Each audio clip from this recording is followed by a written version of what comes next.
ऐसे मामले होते हैं ना बिना मतलब के, जैसे फैमिली कोर्ट, वो फैमिली वाला मैटर बिना मतलब वाला घुस जाता है कहाँ पे, कोर्ट में, और वो भी चल जाएगा फौजदारी वाला। समझ में गया? लड़ाई झगड़ा होगा तो फैमिली मैटर जब कोर्ट में पहुंच जाता है ना, तो शायद ही अपने रास्ते पे पटरी पे आ पाता है। तो फैमिली मैटर जैसे जैसे कोर्ट में जाता है, तो आजकल की चीज में ना फैमिली मैटर का मैटर बहुत ज्यादा बढ़ गया, बहुत ज्यादा ये चीजें आगे बढ़ गई। ये बहुत खराब होता है, और इसका सबसे ज्यादा इफेक्ट जो पड़ता है ना, बच्चों पे पड़ता है। जो छोटका बच्चा रहेगा उसका कुछ बुझेबे नहीं करेगा यहाँ पर, बेचारा उसका पूरा का पूरा क्या हो जाएगा, लाइफ खराब हो जाता है। फैमिली कोर्ट में मामले कौन से जाते हैं? डिवोर्स के जाते हैं, मेंटेनेंस के जाते हैं, कस्टडी के चले जाते हैं, या फिर छोटे मोटे डिस्प्यूट चले जाते हैं। ननद सास हेन तेन लोग का यहाँ पे ज्यादा हो जाता है। समझ में आ गया कि नहीं? सास बहू ननद अलग टाइप का होता है, और अक्सर ये चीज देखा गया है ना कि सास को ना उसकी बेटी 8 बजे सूत के उठे, लेकिन पतो 4 बजे उठ जाए। अजब हाल है भैया यहाँ पे। दोनों को एक टाइम पे काम दीजिए, कोई दिक्कत नहीं। और अक्सर ये भी देखिएगा ना, बहुत उठपटांग चीज देखने को मिलेगा। वो अपने नैहर में लड़की सब कुछ काम कर लेगी, सब कुछ झाड़ू पोछा ये सब, और ससुराल में जाके फोटा नहीं है। ये क्या है ये? मेरे घर तो ऐसा नहीं होता था। हाँ, तुम्हारा घर व्हाइट हाउस था। हाँ, तो ये सब चीज आप सारे लोग, लड़की लोग हो या लड़का, सब लोग ध्यान से रखिएगा। घर द्वार आप ही का काम आने वाला है, बाकी दूसरा कोई इसमें नहीं। कोर्ट कचहरी आपको अधिकार दिला सकता है, सम्मान आपको इज्जत दिल से किया जाता है किसी की चीज का, नहीं तो ऐसे सम्मान आप खुद से देखिए। भारत में एक सेना है, फौज है, कोई कोर्ट कचहरी कोई आदमी आपसे आके बोला है कि फौज की इज्जत करो? आपकी दिल से रिस्पेक्ट निकलती है। तो जब भी आप किसी के लिए खड़े रहेंगे, समर्पित रहेंगे, तो सामने वाला भी आपके लिए समर्पित रहेगा। कोई लड़ाई झगड़ा करो, पर्सनल लाइफ में कोई झगड़ा हो जाए, कभी माँ बाप से मन मुटाव हो जाता है, भाई हुई से हो जाता है, हर पर्सनल लड़ाई में आपको जीतने का एक ही रास्ता है, आप खुद हार जाइए, आप जीत जाएंगे। पर्सनल झगड़ा होता है,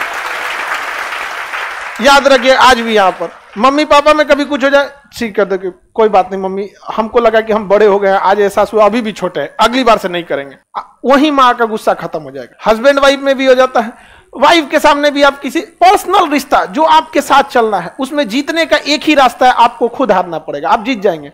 और जो जीतने की कोशिश करेगा रद्द हो जाएगा। यहाँ पे लड़की लोग इसको ज्यादा सावधानी से समझिएगा, ठीक है? लड़का लोगों को भी समझिए लोग, लड़का तो वैसे भी विष्णु होता है, नहीं लड़का बड़े बड़े चीजों पे बवाल करता है, छोट मोट चीज पे नहीं लड़का है। अच्छा, और भी चीजें, लड़का लोग को एक चीज हमेशा लड़की लोग याद रखना, लड़का को कभी भी मुंह फुलाने वाला कोई इंसान पसंद नहीं है, ये चीज हमेशा याद रखना। दूजा पर कोई चीज वो बम मार ले, वो ठीक है, मुंह ना फुलाए, वो किसी का नहीं समझ में आया यहाँ पे। तो लड़की लोग एक चीज कहीं लिख के उसको लेमिनेशन करा लेना है, समझ में आ गया कि मार्कशीट उसकी पे। और आप लोगों को किसी ने गलत सिलेबस पढ़ा दिया है, मुंह फुला के बैठ जाओ, अंदर अंदर वो एकदम गुस्सा कर कचकचा कर एकदम इधरिया मुंह के कचकचा लेता है, फिर कहता कोई बात नहीं खाना खा लो, हथवा पिछवा एकदम कचकचैले रहता है। तो ये आप लोग इस गलत फहमी मत रहिएगा, हम आप लोग को समझा रहे हैं। आप लोग मुंह फुला फुला बैठिएगा, फ्यूचर में बेचारा इंसानों को दिक्कत होगा, समझ में आ गया कि नहीं आएगा? इसलिए कोई भी मुंह नहीं फुलाना है, ठीक है? 2 बात बोल देना है, बोल दो, ठीक है? नहीं तो मामला कहां जाएगा? Family court. कहां जाएगा? फैमिली। यहाँ सास ननद इन लोग का झगड़ा होते रहता है, हम लोग की हैबिट होती है मुंह फुलाना। अरे ऐसा बात है? ओ माय गॉड,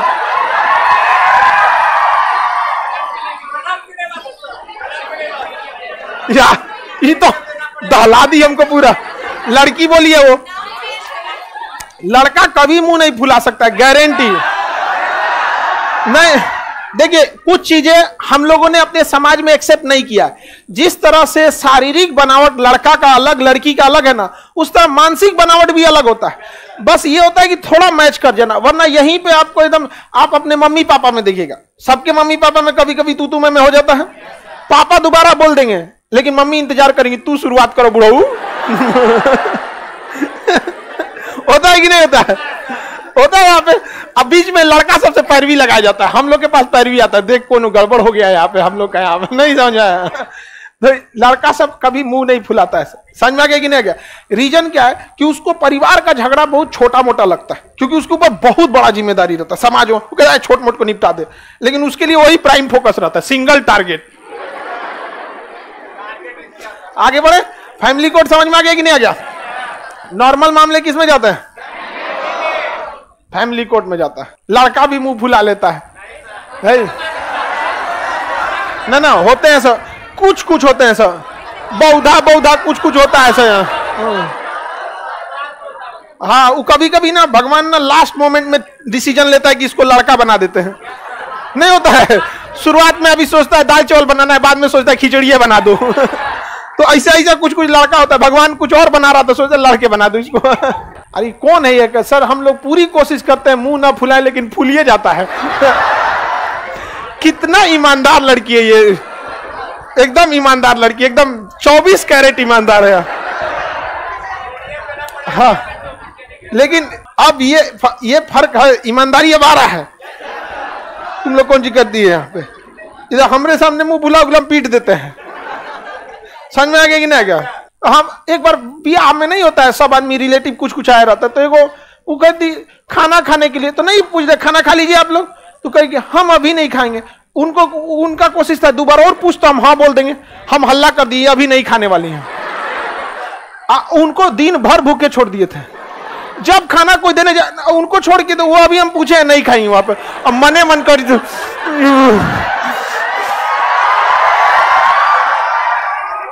समझ में आ गया कि नहीं आ गया? अरे बाप रे बाप, उसके बाद जीवन में उनको कोई पहली बार पूछता खाना खाते, ठीक है खा ही लेते हैं। पूरा सबसे पहले रेडी है।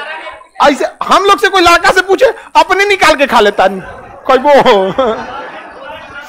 चलिए अब कौन सी हो गया? लड़का लोग में, आप लोगों में भी अगर कोई एक बार मुंह फुला दिया तो मना दिया तो जिंदगी भर ऊपर रख जाएगा, बात पे मुंह फुलाते रहेगा। यहाँ पे छोड़ देना है, और जब खाने जाए तो टोकना है, तुम तो गुस्सा थी।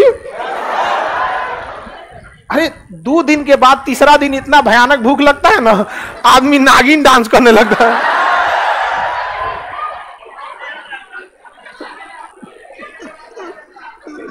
समझ में आ गया? अपने उसके सामने खूब अच्छा खाना है, कितना अच्छा पकौड़ी है, तुम गुस्सा नहीं रहते तो खिलाते ना। पहले बार में आदत छोड़ा देना लोग। अब चलिए हम लोग लोक अदालत में, बाकी लड़की लोग समझ जाइए, ज्यादा तो लड़का यहीं से पढ़ा हुआ है, आप लोग भी यहीं से पढ़ी हैं। हाँ, कोई बात नहीं। चलिए अब आगे समझते हैं हम लोग। सब ये सब क्यों बात बता रहे हैं आप, हम लोग को दिक्कत होगा। अब चलिए अब आगे बढ़ते हैं। फैमिली कोर्ट में भगवान न करे किसी का मैटर जाए, क्योंकि उनकी जीवन नरक हो जाती है, बाल बच्चे का लाइफ एकदम चौपट हो जाता है, क्योंकि बाल बच्चे का होना मतलब उनके माँ बाप का होना जरूरी है। और आजकल लोग, कम दिमाग के लोग, एक न्यूक्लियर फैमिली खोज रहे हैं, हस्बैंड वाइफ बकलोलवा। जिसको दादा दादी का प्रेम नहीं मिला ना, उसने जीवन का एक हिस्सा गंवा दिया, जिंदगी का एक हिस्सा गंवा दिया। यह सही बात है। दादा जीवन का पहला दोस्त होता है, और जिसको नहीं मिला उसको, क्योंकि दादाजी खाली बैठे होते हैं, कोई वैल्यू नहीं देता उनको। अच्छा, छोटका बच्चा भी खाली बैठा रहता है, दोनों आपस में ना सहजीविता होता है, सहजीविता, दोनों आपस में टाइम पास करते रहता है। वो पूछते रहेगा ये दादा ऐसे कैसे हुआ, दादा बताएंगे ऐसे नहीं, फिर पूछेगा, सोच रहा कुछ ना कुछ नौटंकी है। तो आप लोग कोशिश कीजिएगा यूनाइटेड फैमिली में, एटलीस्ट तब तक जब तक कि बाल बच्चे बड़े ना हो जाए, क्योंकि एक लंबे समय तक ना आप ज्वाइंट फैमिली को संभाल भी नहीं पाएंगे। कितने समय तक संभाल पाएंगे? बट जब तक सस्टेन हो सकता है तब तक रहना चाहिए। पढ़ लिख के सेटल रहिएगा। गरीबी एक ऐसा चीज है जो घर में घुसती है तो तबाह कर देती है, सारे चीज को तबाह कर देगा। कुछ कुछ चीजें, जैसे अगर किसी को कह दीजिएगा ग्रेजुएशन किया, तो आपको पहले से पता है कि वो मैट्रिक किया है, इंटर किया है, तभी ना ग्रेजुएशन बोला है। वैसे ही अगर कह दीजिएगा गरीबी घुस गई, पारिवारिक कला फ्री में ले आएगा, बाई 1 गेट 1 फ्री नहीं सुने हैं? वैसे गरीबी का फॉर्मूला है, उस पहले ले बाई 1 100 फ्री। रिश्तेदार छोड़ेगा, समाज से काट दिए जाएंगे, अच्छे जगह आपको बैठने नहीं दिया जाएगा, आपका खुद का मनोबल गिरेगा, बड़े जगह पे नहीं जा सकते हैं, पारिवारिक छोटे छोटे कला होंगे, बढ़िया इंस्टीट्यूट में पढ़ने को ना मिलेगा, बड़ी सब नौटंकी होता है। इसलिए सेटल रहिए। समझ में गया? First become rich then become philosopher. अरे मेरा कथन नहीं है, शाहरुख खान का। बहुत सही बात उसने बोला था। शाहरुख खान ने ये चीज बहुत सटीक बात बोला था, पहले अमीर बन। दूसरा उन्होंने भी बात बोला था कि लोग काम पाने से पहले बहुत मेहनत करते हैं, लेकिन मैं काम पाने के बाद बहुत ज्यादा मेहनत करता हूं। कई लोग देखे ना, काम के लिए बहुत मेहनत करते हैं, लेकिन काम मिलने के बाद कोई मेहनत नहीं। अब जैसे आप लोग हैं, नौकरी के लिए बहुत मेहनत, जॉब हो जाएगा, मेहनत नहीं करेंगे लोग। और सरकारी डिपार्टमेंट चौपट क्यों हुआ? क्योंकि जिसको जिसको सरकारी नौकरी मिला है बहुत मेहनत से मिला है, लेकिन मिलने के बाद वो मेहनत नहीं करता। अब प्राइवेट जॉब मिलता आराम से, लेकिन टिकेगा वही जो मिलने के बाद मेहनत कर रहा है वहां पर। तो काफी उसमें अंतर होता है।